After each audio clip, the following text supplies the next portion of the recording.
Hi, everyone. My name is Bianca Nunez, and I'm an employment specialist with City College of San Francisco. I have been working with Juan to put together this presentation for the Queer Resource Center so we can talk about resumes and cover letters. We're really excited to be able to present this information. And before we move forward, I just want to say if anyone has any questions about this, or you need more information or a one-on-one consultation, please feel free to contact me or Juan. I will put our contact information in the comment section below so you can reach out directly. There will also be some links that we'll go over in the presentation that will also be in the comment section below, and I'll make a note of that as we go through.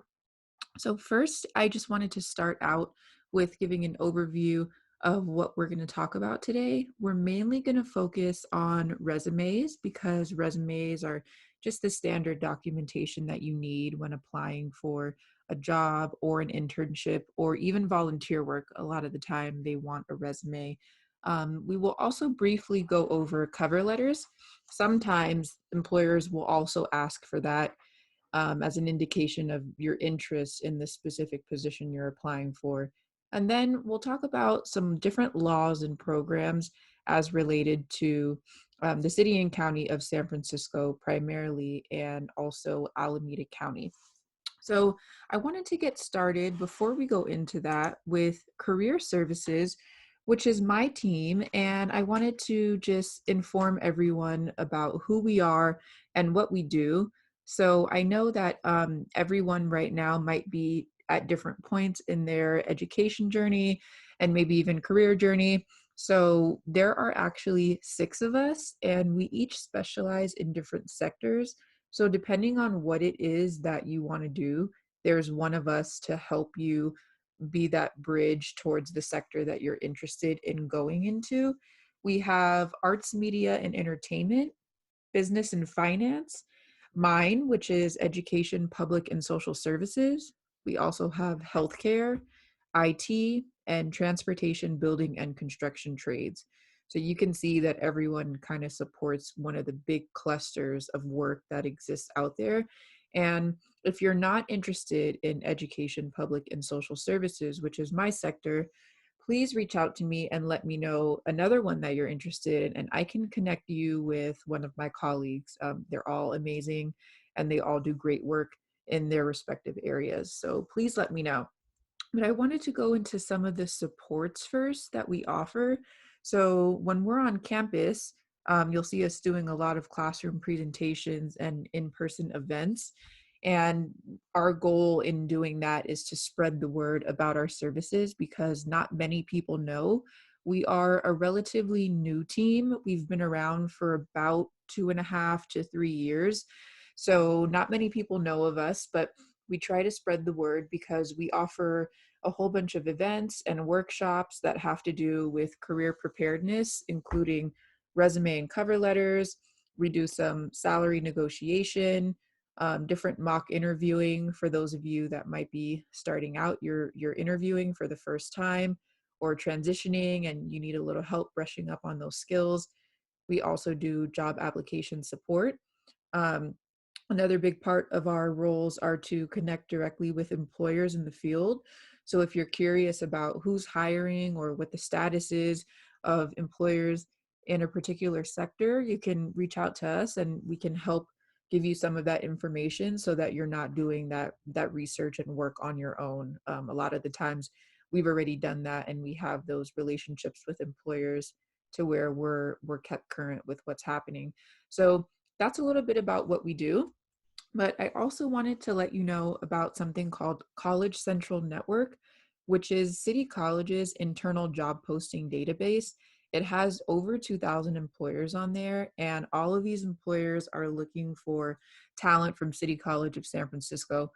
The benefit of registering with this database is that you know that employers posting here are looking specifically for CCSF students, whereas some of the other platforms like Indeed or Idealist or LinkedIn, which are also all great, but with those, you don't know if employers are interested specifically in City College students. So please take advantage of College Central Network.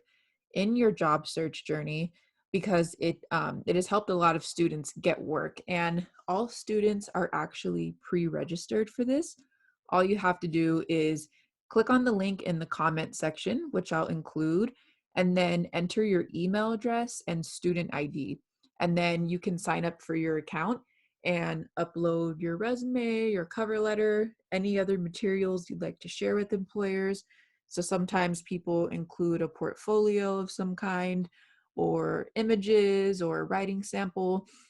You can upload different documents there and then start looking for work on that website. So if you have questions about that or need help signing up, please reach out to me and I can help you with that. And the last thing in this section I wanted to inform you of is the Cooperative Work Experience Program. And this is another thing a lot of people don't know about, but this is a program where you can earn college credit for work that you're doing in the field. So this could be major related or not, and it can actually be paid or unpaid. So you can see down here that 75 hours of paid work equals 1 semester credit, and 60 hours of unpaid work equals 1 semester credit. So if you're doing volunteer work or an internship, you can also earn credit for that. There is a process that we have to go through. So you have to enroll in the cooperative work experience courses, which each semester you can find in this course schedule under WKEX 333, which is off campus, or WKEX 777, which is on campus. And you register for it anyway, the same way that you would register for another course, by the CRN. And then you attend one mandatory orientation session where you fill out an agreement, you go over some paperwork and guidelines, and then you get started. The main thing you do is submit your timesheet to your employer or your intern or volunteer coordinator, and then you give it to your instructor.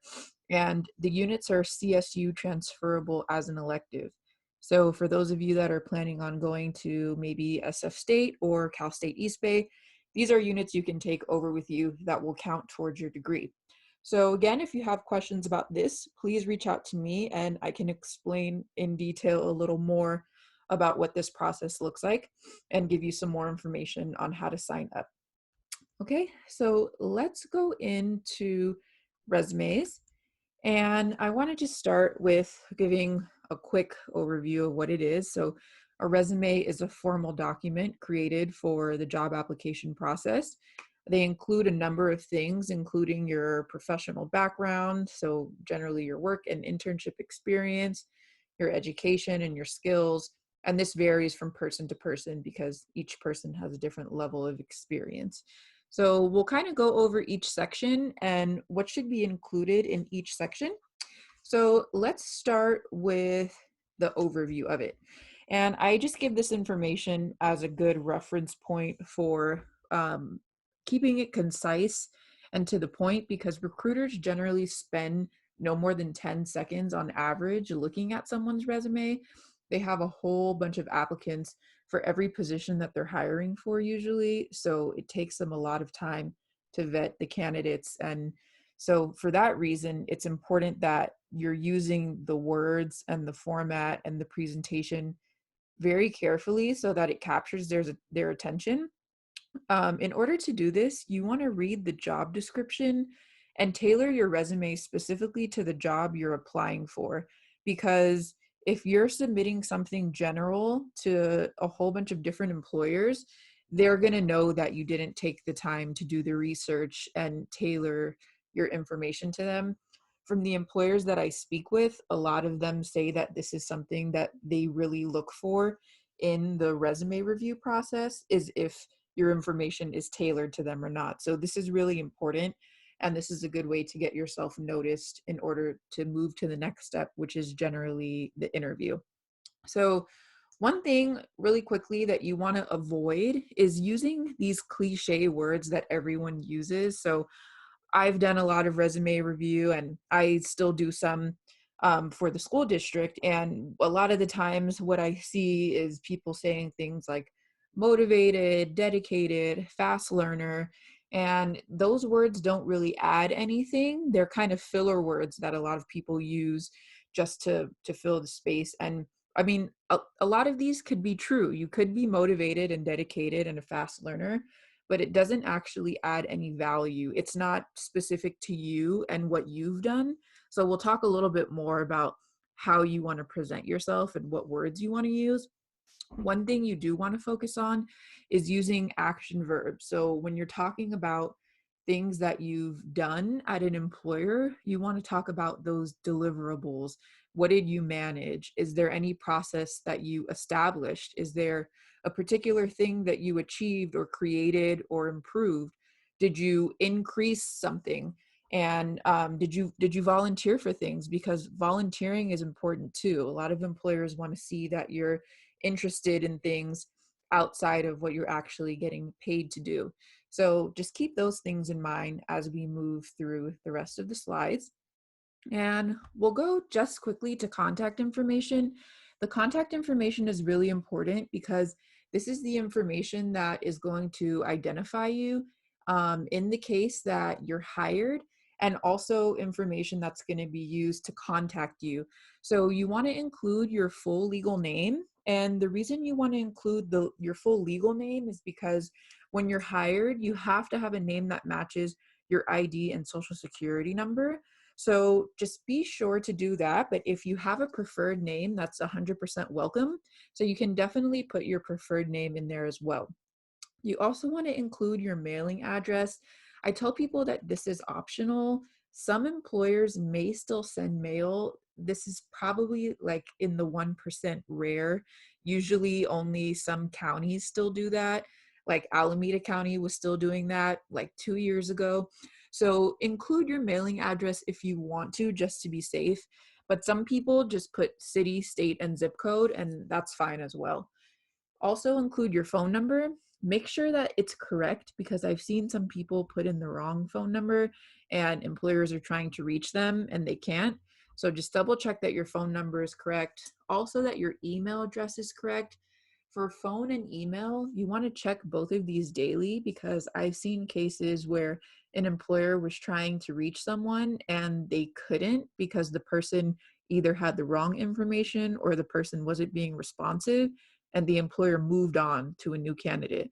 So you don't want to lose a good job offer because you're not being responsive to the employer. So you also want to include your LinkedIn profile. This is helpful for employers to see. LinkedIn, we could talk about in another series, but LinkedIn is also really good for job search. So if you don't have a LinkedIn profile, think about making one, because a lot of employers will look you up on LinkedIn to see your profile and your connections and the different ways that you present yourself in online spaces. You can also include your Skype username in case you're applying to a job that may be in another city, in case you're going to have to interview over the computer, but that's not a requirement. Okay, so on to resume objectives. The objective is generally going to be the area at the top of your resume that gives the employer a quick glimpse of who you are, your professional goals, and what you can offer the employer. And the reason why I bolded what you can offer the employer is because a lot of times I'll see people's resume and they'll say something like, looking for a job where I can grow and advance my skills and earn more money, or something like that. And that objective is very self-interested. So you don't ever want to put that in your objective. You always want to put something in your objective that talks about how you can help the mission and the vision of the organization that you're applying to. So for example, someone can say, looking to work for City and County of San Francisco's Department of Public Health in order to further the mission and vision of ensuring public wellness and safety, or something like that. You want to get more specific, but in that instance, you can see how you're writing about how you want to further the mission of Department of Public Health, instead of talking about you getting more training and pay for coming into the organization. So keep in mind that you want to be employer-centered and not self-centered in your objective. Objectives are also best for those who are changing careers, returning from a break in employment, or maybe new to the working world. It's a good opportunity to address some of these things and establish what it is that you're trying to do.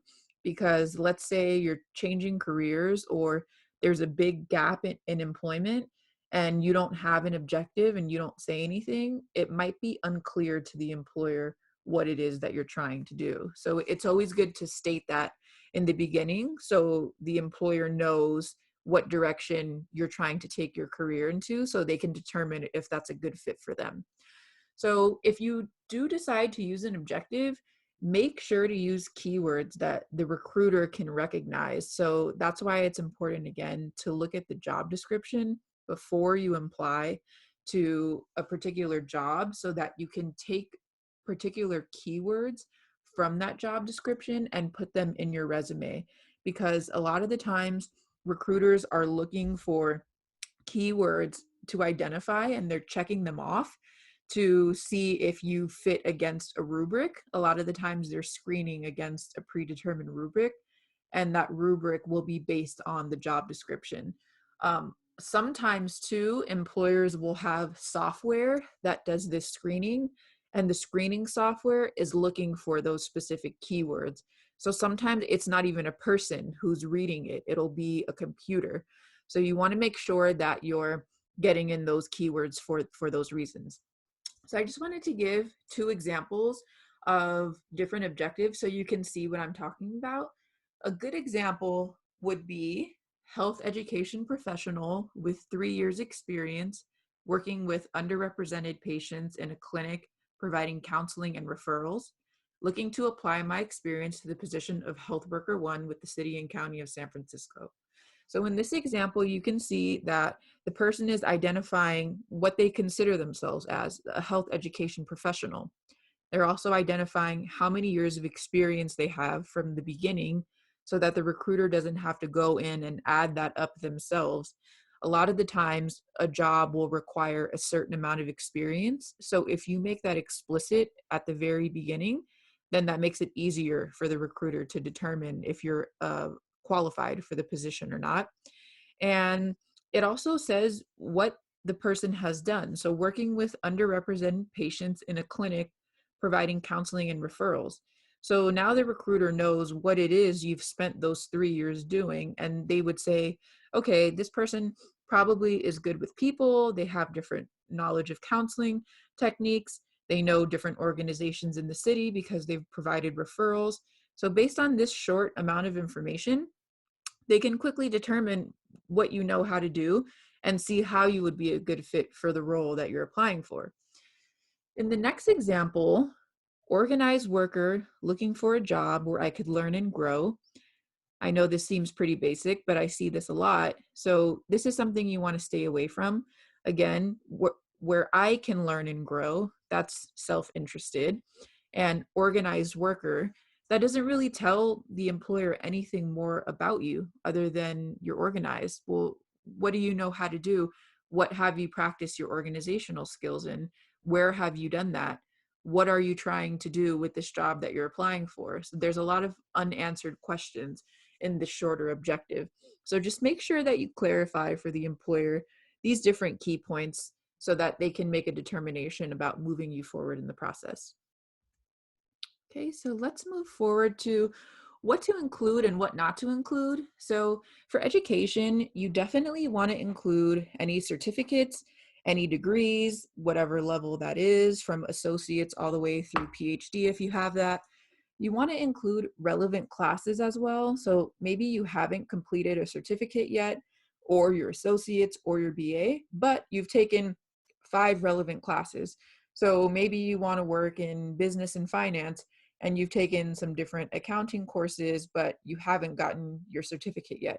That's okay. You can still put in those relevant classes that you've taken so the employer can see what level you're at and what your knowledge base is with the position that you're going to be doing. You also want to include actual completion dates and expected completion dates because sometimes employers will be curious to know when you're going to be finished with school, when you're going to be finished with your certificate. So make that information easy for them to understand.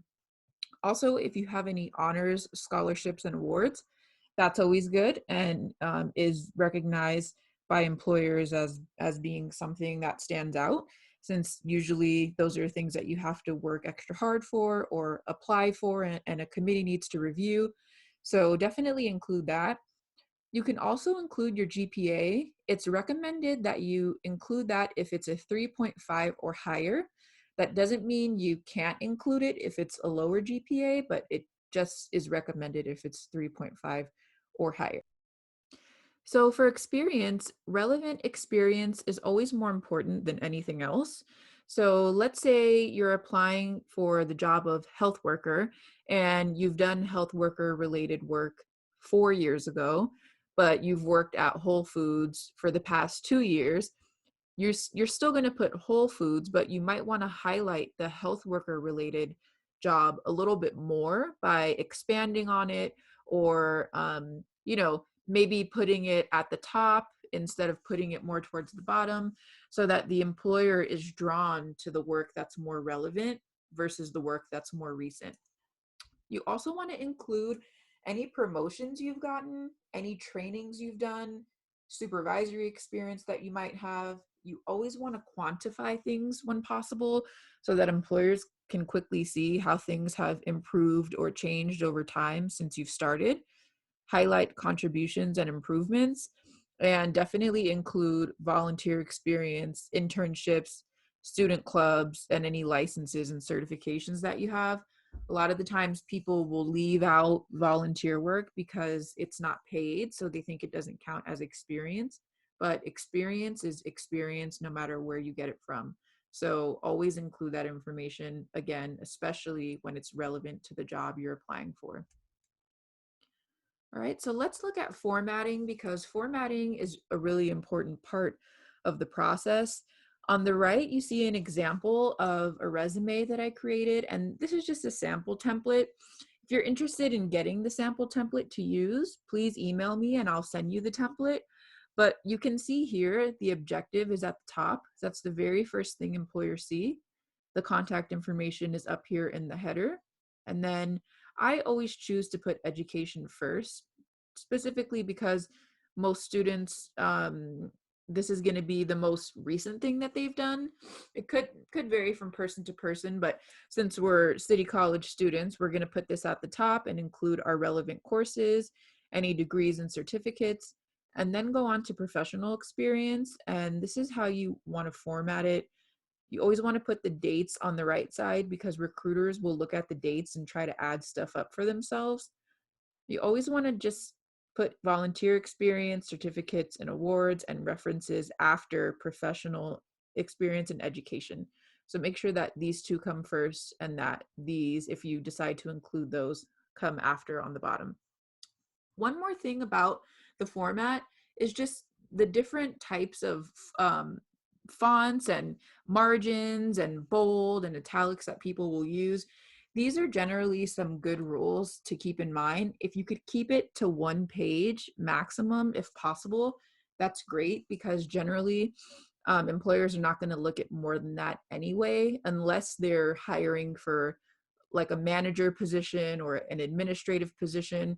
But if you're applying for something more like entry or junior level, one page is good enough. You want to use an easy to read font. So Arial, Cambria, Garamond, Times, something simple like that. You want to stay away from cursive and things that are going to be more difficult for people to read because they're scanning your resume very quickly. So you want to make it as easy as possible for them to see. You also want to keep things at 12-point font. Use 0.5 to 1 inch margins. So the margins are the space around the edges of the paper. You don't want to make it too narrow or too wide. So this is just right. And then bold the names of your employers and schools. I generally do this because it's easier for the employer to see. And then italicize degrees and job titles. So for example, you can see here that job title is italicized just so they can see. You can keep it consistent throughout so they can quickly see what it is that you're trying to differentiate. Avoid underlining text that can be a little bit distracting, especially if you have the different sections separated by those lines, which is usually good because then the employer can tell by chunks of information what is what, but avoid underlining anything other than that. And then keep the formatting consistent. A lot of the times I'll see resumes that have different font, different size, different images in there, and it kind of makes it a little bit messy and hard to read. So if you keep the formatting consistent throughout the page, it'll be much easier for the employer to look for the information that matters, which is found in the content for the most part.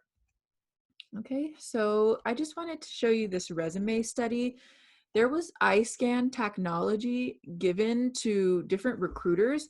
It was attached to their eyes and reviewed the areas on the resume that they looked at and spent the most time on. So you can see here that they look first, obviously, at the contact information, but second most important is the objective and summary up here. So that's why I was saying earlier in your objective, you want to include those keywords and summarize really well what your experience is and what you're trying to do, because it seems like they spend most time up here. And then you can see that they spend a lot of time on the employer, the title, the dates employed, and more of the information closer to the top. So you want to put the most relevant information at the top, because you can see as they get down to the bottom, they kind of stop looking at this information the closer you get to the bottom. So everything that is advised is generally coming from information that has been proven, either through the iScan technology or from conversations with recruiters about what they're looking for, how much time they have to get this information, and what's recommended when you submit your documents to an employer. Okay, so let's go into cover letters, and we'll look at this one very briefly. But a cover letter is a formal letter to an employer expressing your interest and suitability for a specific position. Cover letters are sent along with your resume and serve as supporting documentation. So someone might ask, what's the difference between a resume and a cover letter? Well, a cover letter generally is a letter of introduction that expands on your experience and conveys an interest in the specific position for which you are applying. So your resume, you could think of that as capturing your history of your professional experience, your education, and a quick overview blurb, which is the objective of what you're trying to do. And the cover letter expands on all of that, where you can talk more about projects that you've done. You can talk about why you want to work for the organization, what about their mission and vision resonates with you, what you see yourself doing in a few years, what your goals are. So you can really go a number of ways with it, but it allows you to expand on everything about what's already listed in your resume plus more. It also gives the reader a glimpse into your personality and writing style, and these may or may not be required. So you always want to check the job description and application instructions to be sure about whether or not you need to submit this. So for a cover letter, you want to do these different things to make sure you're hitting all the different points. So you want to specify, which means tailoring your cover letter to each position you're applying to. Sometimes this is a lot of extra work, but it really does make a difference, because if someone doesn't submit a cover letter or submits a general one, employers can definitely tell, and it lets them know that you didn't take the time or put forth the effort to do the research and tailor your information to them. It makes them feel like you don't want to work for them that bad. And if you do want to work for them that bad, you'll go that extra step to research them and include that information in there and personalize it to the people who are going to be hiring for the position. You also want to express how your experience and skills can benefit them and how you can help them reach their mission and vision. So, for example, the school district has mission and vision 2025, where they talk about the different benchmarks that they want to meet by the year 2025. One of those, for example, is to increase students' exposure to STEM, which is, science, technology, engineering, and mathematics. So if you're writing a cover letter to them, knowing that this is part of their vision and their mission, how would you present the ways in which you're going to help them get towards that mission and vision? So it's really important that you think about that and you write about that and present yourself as someone who is doing that extra research. You also want to be concise. So even though you want to express a lot of different things, you want to keep it concise because employers are not going to read multiple pages if you send it to them like that. Generally, 3 paragraphs should do just fine. So here's an example of a bad cover letter and one that is more appropriate.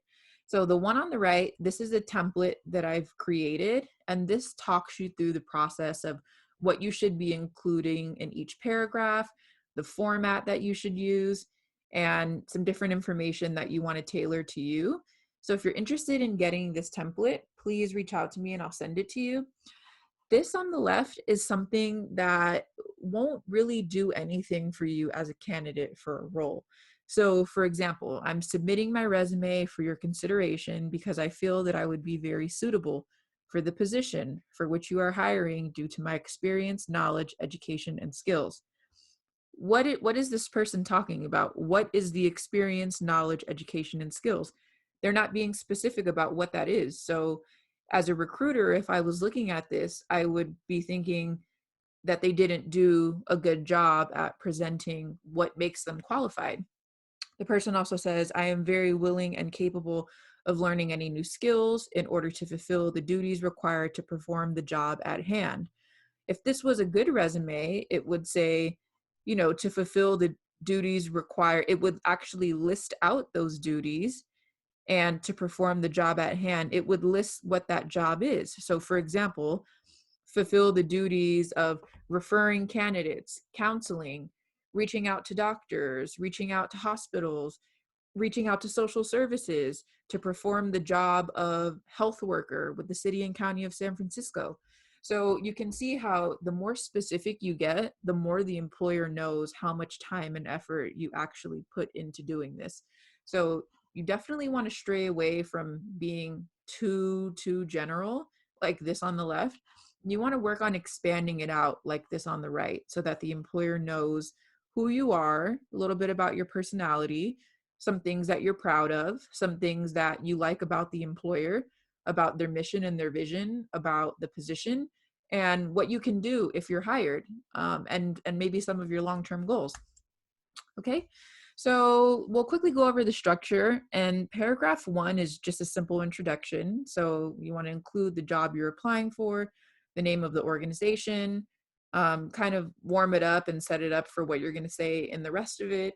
In the second paragraph, you want to include your relevant work experience and education. You also want to talk about how your experience and skills meet the minimum qualifications of the job you're applying to. This is really important because the recruiter is looking to know how you meet the minimum qualifications and how you're going to perform the job duties in that job description. So again, reading the job description and including those keywords is really important here, as well as in your resume. And then in the third paragraph, you want to conclude with why you want to work for the organization. What about them are you drawn to? If it's an organization for public health, why do you want to work for that organization versus Alameda Health System or Alameda County Behavioral Health or San Francisco Department of Public Health? What is it about the particular place you're applying to that calls you there? And then you want to include a call to action or next step. So inviting them to contact you to discuss your qualifications and why you're the best candidate. And be prepared to get a call back. If you submit your resume and cover letter in a way that convinces the recruiter that you're a good fit, they will reach out to you. So if you have questions about this, or if you have questions about wanting to create a cover letter, please reach out to me and I can help walk you through that process and we can get creative together. Okay, so the last thing I want to go over are some laws and programs just related to a couple of different things. We'll go over the California Fair Employment and Housing Act, also the San Francisco Fair Chance Ordinance. And then there are two programs I included for students that may have a disability: the San Francisco ACE program and Alameda County Step Up program. So let's talk about each one of these in a little more detail. So the California Fair Employment and Housing Act provides employees with protection from discrimination, retaliation against harassment in the workplace, in the application, screening, and interview process, and all throughout the hiring and employment process as well. Employers cannot discriminate based on race, color, religion, sex, sexual orientation, marital status, mental and physical disability, and a whole bunch of other things as well. So this is good to know and puts a lot of people at ease when they're entering into the job search process. Some people have concerns based on their identity and how they choose to identify. Some people think and feel that they will be discriminated against, but just so you know, there is a law against that. And if you want to look more into it, it is the California Fair Employment and Housing Act. If you have more questions about this, you can also reach out to me and we could talk a little bit more about it one-on-one, but I did want to present that here.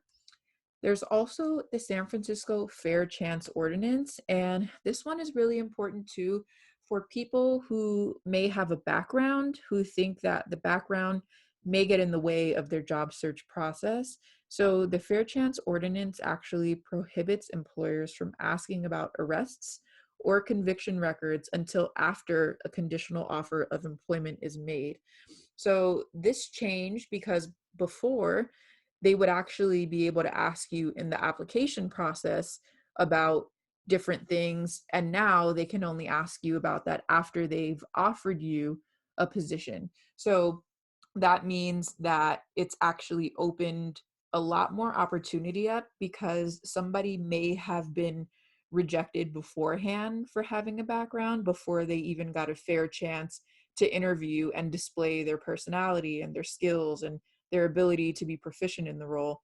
Now that person doesn't have to deal with any of that until they're actually offered a position, which probably makes it more likely they will be hired depending on what it is in their background or what the arrest or conviction is.